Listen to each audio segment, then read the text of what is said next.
The Transit Workers Union is going after Governor Hochul's 5-point plan to make subways safer, saying it's not doing enough to protect the people who work in the subways. Yeah, they say things such as random bag checks and the deploying of the National Guard are essentially just Band-Aids, and are calling for changes to bail reform laws to prevent criminals from getting back out on the streets. The union took out an ad in the morning papers, perhaps you saw it, calling Manhattan DA Alvin Bragg and MTA Chair Jano Lieber dumb and dumber and a tag team of incompetence. Eyewitness News reporter Anthony Carlo live in Brooklyn Heights with more. Anthony.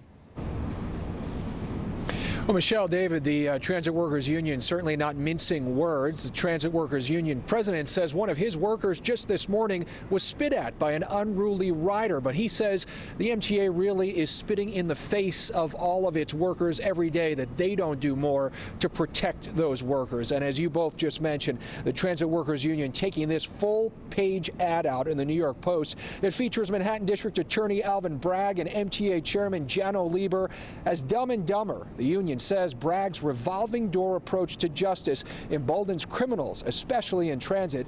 The union says Lieber's playbook, quote, reads like a script for a state-funded bailout. The Transit Workers Union holding a news conference this morning saying Governor Hochul's recent action to deploy National Guard and state troopers into the system just the tip of the iceberg when it comes to finding a long-term comprehensive solution.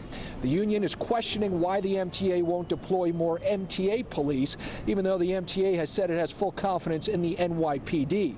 The union also calling for more effective safety meetings with transit leadership that actually resolves the safety concerns transit workers face.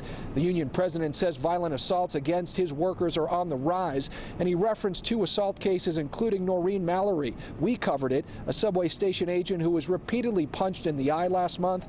Richard Davis says the attacker faces 2 years in prison on second-degree assault, which is just not enough. And that, he says, is only part of the problem.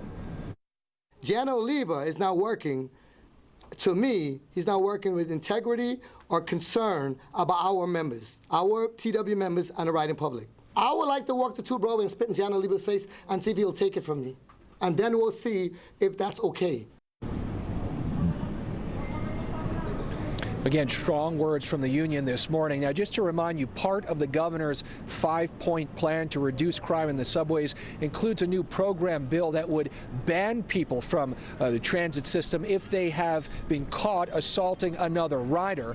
Again, the union saying it's just not enough right now to protect their workers. We have reached out to the Manhattan District Attorney's Office and the MTA to hear what the chairman has to say about this.